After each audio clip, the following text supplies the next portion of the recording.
गुनासो परिसक्नु भयो बताइदिनु भएको। अब मुख्य गरेर मैले अब विशेष यो अबसम्म जे भयो एउटा राम्रो हामीले उठान गरेको तपाईँहरूले ल्याउनु भएको छ यो किसान सूचीकरण अभियान यो राम्रो छ। अब यसलाई कसैले लानुहुन्छ, यसलाई कहिले दिनुहुन्छ? अघि भैरवदाले भनिसक्नु भयो मैले यहाँ सबैले पनि हाम्रो सूचीकरण भयो भएको छैन। यहाँ हुन्छ हाम्रो कृषि शाखाको छ यो कार्यक्रमको कुनै हुँदा छ म त सूचीकरणै भएको म पनि हाम्रो नगरले भएकै छैन भनेपछि यो अलिकति ग्याप छ, कतै कतै ग्याप छ। अघि भनिसक्नु भयो हाम्रो परिपत्र त्यो खालि आएकै छैन भनेर उहाँसँग भन्नुहुन्छ परिपत्रहरू मन्त्रालयमा आएकै छैन भन्नुभयो। त्यसैले प्रकार भनेर आजमा भन्नुभएको छ के हो कुरो तपाईँले तपाईँहरू मात्रामै नै समस्या छ कि जस्तो लाग्छ। हामीलाई घाटा लाग्दो छ। अब घाटा किन लाग्छ भने त्यो पछि कुरा गरौँ है। त्यो देख्दाखेरि यति गरेकोलाई भन्दा पनि यति नाफा भएकोलाई भन्दा पनि कति कारोबार गरेकोलाई चाहिँ ठुला किसान भन्नु पऱ्यो। कारोबार गर्नु पऱ्यो नाफा छैन। यति लाखको कारोबार गरेकोलाई चाहिँ व्यवसाय ठुला किसान अथवा आम्दानीलाई भन्दा कारोबारलाई चाहिँ हेरेर ठुला र साना वर्गीकरण गरियोस् पहल गर्नु पऱ्यो ताकि हाम्रो अब राष्ट्रिय परिचय पत्र लगातार लागू गर्ने हुँदैछ। नेपाल सरकारले लागू गरिसकेको छ। अब कतिपय हामीले बनाएका छौँ, कसैले बनाएका छैनौँ। यसलाई राष्ट्रिय परिचय पत्रमा जोडियोस् ताकि हामीले भोलि कुनै नेपाल सरकारसँग अनुदान लिँदा होस् अथवा कृषि कर्जा लिँदा होस् अथवा कुनै बिमा गर्दा होस् हाम्रो यो कार्डले चाहिँ सबैतिर काम गर्छ। सरकारी बैङ्कहरूले कृषि ऋण लगानी गरेको छ। सस्तो ब्याज दरमा अनुदानमा कृषि ऋण लगानी गरेको छ। तर लगानी गर्छ, अनेक आश्वासन देखाइ लगानी गर्छ। तर 2-4वटा किस्ता तिरिसकेपछि तपाईँको ब्याज अनुदानको ब्याज बिस्तारै आउँछ। आएपछि हामी दिउँला, अहिले तपाईँले पुरै ब्याज तिर्नुपर्छ भनेर ठकाइ 1.5 वर्ष अगाडिदेखिबाट हामीलाई 100% ब्याज तिराइरहेको छ। सिँचाइमा विद्युत महसुल जुन खेतबारीमा लगाइने सिँचाइमा साना सिँचाइबाट लगाइने विद्युत महसुलमा 50% छुट गरेको छ सरकारले। एउटै बोरिङ हुन्छ, सिँचाइमा लगाउँदा 50% छुट छ। पशु पक्षीलाई पनि कृषि पेसा नै मानिन्छ तर पशु पक्षीले खाने पानीको मिटर छुट्टै ठोक्नुपर्छ र त्यसको लागि 100% महसुल बुझाउनुपर्छ। बोरिङ एउटा मिटर हुन सकेको चाहिँ छैन। आज 3 वर्षसम्म लगभग 20-21 किसान मात्रै सूचीकरण भएको छ। किन त यदि प्रभावकारी भएको किन हुन सकेन? र भइसकेकोहरूलाई पनि काट दिने किन ढिलो दोषी भए? अब विश्वसनीयतामा त अलिकति कल्पना छ यसमा, त्यति विश्वसनीय त छैन।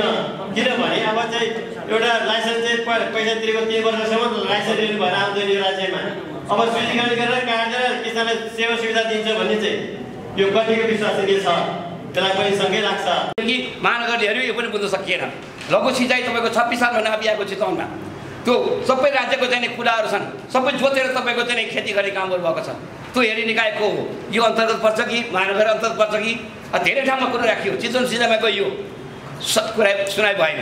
आज तपाईँको चितवन सिँचाइ यत्रो लगानी गरेर गरिएको छ, हामी आंशिक रूपमा चाहिँ प्रयोग गरिरहेका छौँ। तपाईँले हेर्न सक्नुहुन्छ र यो अन्तर्गत यो नपरेको हुनाले मैले तपाईँलाई जानकारी गराएँ। अब कार्यक्रममा स्थानीय तहका जनप्रतिनिधिहरूको भूमिका महत्त्वपूर्ण हुन्छ र यो युवाहरू अहिले जुन पलायन भइरहेको छ युवाहरू र स्वरोजगारको निम्ति पनि यो कार्यक्रम चाहिँ महत्त्वपूर्ण कार्यक्रम हो। यो कार्यक्रमको चाहिँ महत्त्व उहाँले कसरी बुझ्नु? यो सब किसान सबै पार्टीका किसान प्रतिनिधिहरूले आफ्नो निकायमा दबाब दिन चाहिँ कम भएको छ।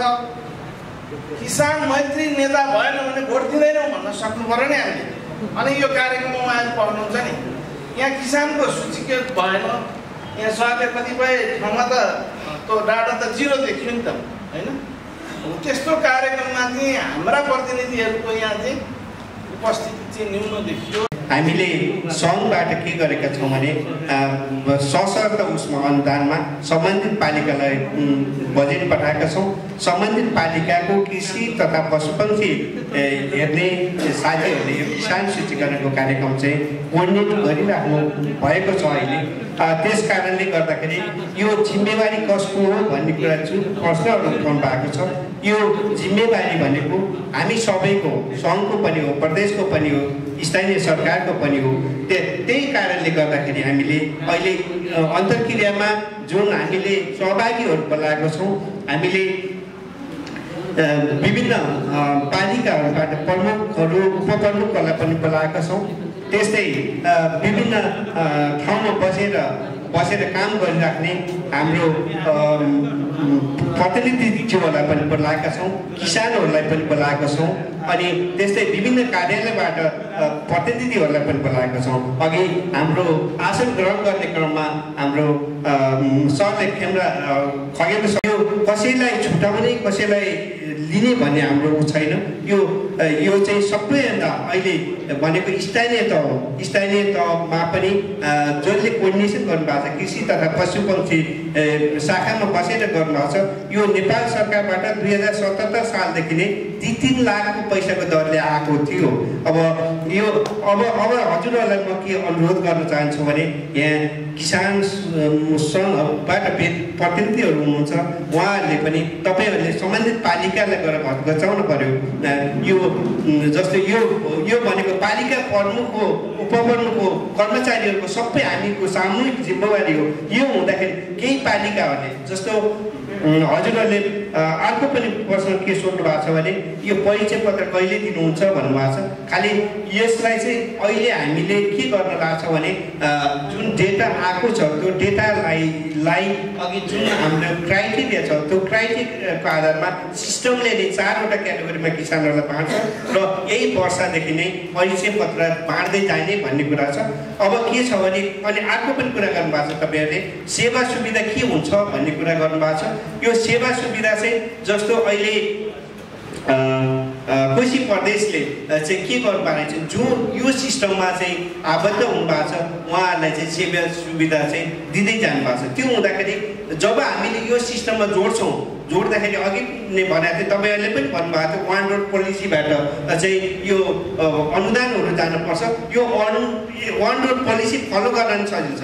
जस्तो एउटा किसानले पाएको मैले अघि नै प्रेजेन्टेसनको क्रममा पनि भनेको थिएँ, किसानको एउटा खाता ब्याङ्क खाता जस्तो भन्छ, त्यहाँ जस्तो सङ्घलेबाट के सुविधा लिनुभयो, प्रदेशबाट के सुविधा लिनुभयो र स्थानीय सरकारबाट के सुविधा सबै देखिन्छ, त्यहाँ ट्रान्सपेरेन्ट हुन्छ। त्यो सङ्घले पनि हेर्न सक्छ, प्रदेश पनि हेर्न सक्छ र अनि स्थानीय सरकारले पनि हेर्नु, जसले गर्दाखेरि चाहिँ त्यो जुन चाहिँ ट्रान्सपेरेन्सीको कुरा छ, 1 रोड पोलिसीको कुरा छ, त्यसलाई पनि सहज हुन्छ र यो सिस्टमबाट नै किसानहरूलाई इन्फर्मेसन पठाउन पनि सकिन्छ। अनि त्यसले गर्दाखेरि के पालिकाहरूले सेवा सुविधाहरू दिँदैछन् भन्ने कुरा त्यो पनि तपाईँहरूलाई जानकारी हुन्छ। नायकले गर्नुपर्ने काम हो रहेछ, होइन ढिलो गरे आएर छ कसो भएछ यो होइन।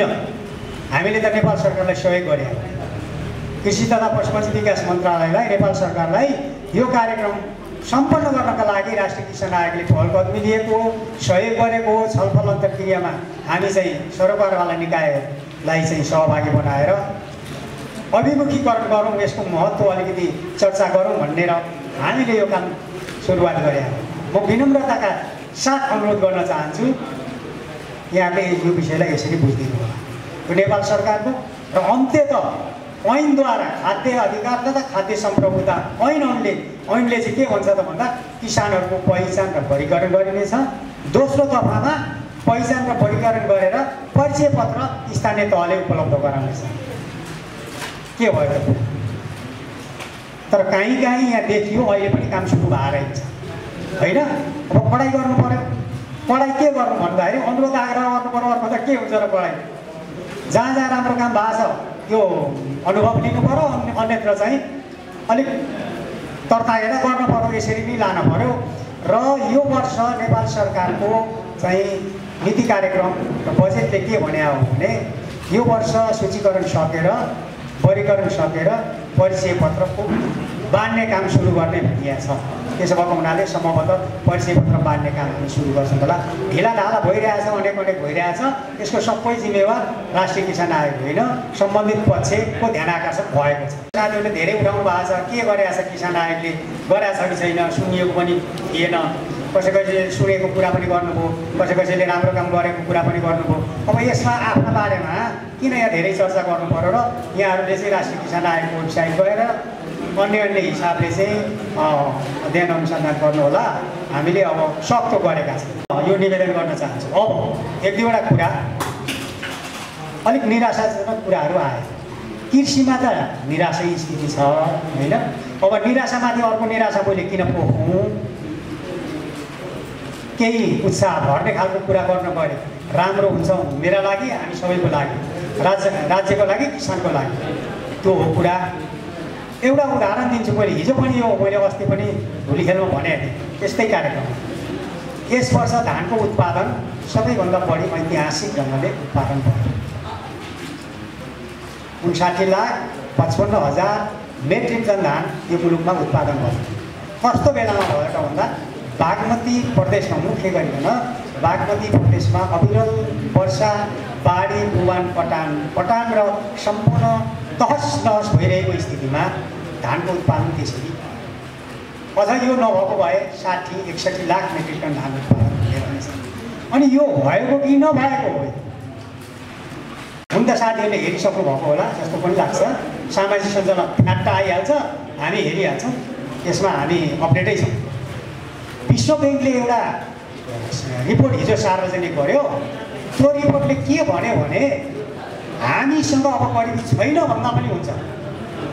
गरिबीको रेखामुनि रहेको जनता 0.37 मात्रै देखा।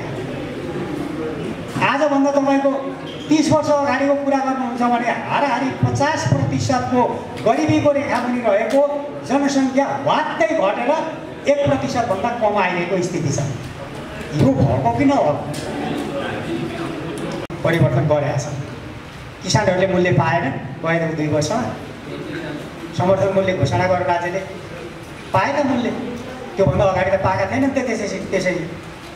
रासायनिक मलमा राज्यले कति अनुदान दिन्थ्यो? 5 अर्ब, फेरि 2 अर्ब थप्थ्यो। अभाव हुन्थ्यो, सप्लाई चेन बिग्रिन्थ्यो, समयमा टेन्डर हुँदैन थियो, मल आयो हुँदैन थियो। आज पनि समस्या छ, यताकता त्यो देखिएको छ। अहिले भर्खर कृषि आबरी कम्पनीको सिओसँग अहिले भर्खरै मैले यही कुरा गरेँ। तपाईँहरूको त्यो समस्या आउने साथ के हो भनेर यताकता सप्लाई चेनमा समस्या आएका कारणले भएको। तर मल छ, राज्यले मल ल्याएको छ। टोटल बजेटको 50% करिब 30 अर्बको हाराहारीमा 28-30 अर्बको हाराहारीमा रासायनिक मलमा अनुदान राज्यले दिइरहेको छ। अनि यो दिएको हो कि होइन? प्रति किसानलाई अहिले प्रति केजी मेरो विचारमा यो 75% जति राज्यले अनुदान दिएको छ। गरिरहनु भएको छ, लागिरहनु भएको छ। समस्याबाट विचलित चाहिँ नहुनु, गरिरहनु भएको छ, गरिरहनुपर्छ। हामी गरिरहनुपर्छ। समस्या आएका छन्, ती समस्या मैले ट्याकल गर्न मैले चाहिँ यसरी गर्नुपर्छ भनेर म भन्न गइरहेको छु। एउटा कुरा तपाईँहरूलाई म लास्टमा निवेदन गर्न चाहन्छु। किसानहरूको स्वाभिमानलाई उच्च बनाउन, किसानहरूको अधिकार संरक्षण गर्न, किसानहरूको हक र अधिकार संरक्षण गरेर किसानलाई यो मुलुकको मालिक बनाउन, स्वाभिमानी नागरिक बनाउनका लागि किसान हक र अधिकार सम्बन्धी ऐन ल्याउने प्रयास नेपाल सरकारले गरिरहेको छ। त्यसमा राष्ट्रिय किसान आयोग लागिरहेको छ। त्यसमा मूलतः 2-3वटा कुराहरू छन्। एउटा, किसानका सङ्घ सङ्गठनहरूलाई व्यवस्थित बनाउने। 1, कहाँ दर्ता गर्ने, कहाँ नियमन गर्ने।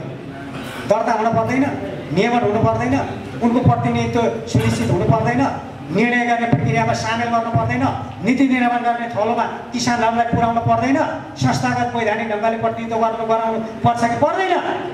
पर्छ। त्यही भएर किसान सङ्घ सङ्गठनलाई व्यवस्थित बनाउन, कानुनी हिसाबले उनीहरूका सङ्घ सङ्गठनहरूलाई दर्ता र नियमन गर्ने। र यो जिम्मा हामीलाई के लाग्छ भने हामीले प्रस्ताव गरेका छौँ पालिकाहरूले नै गर्नुपर्छ।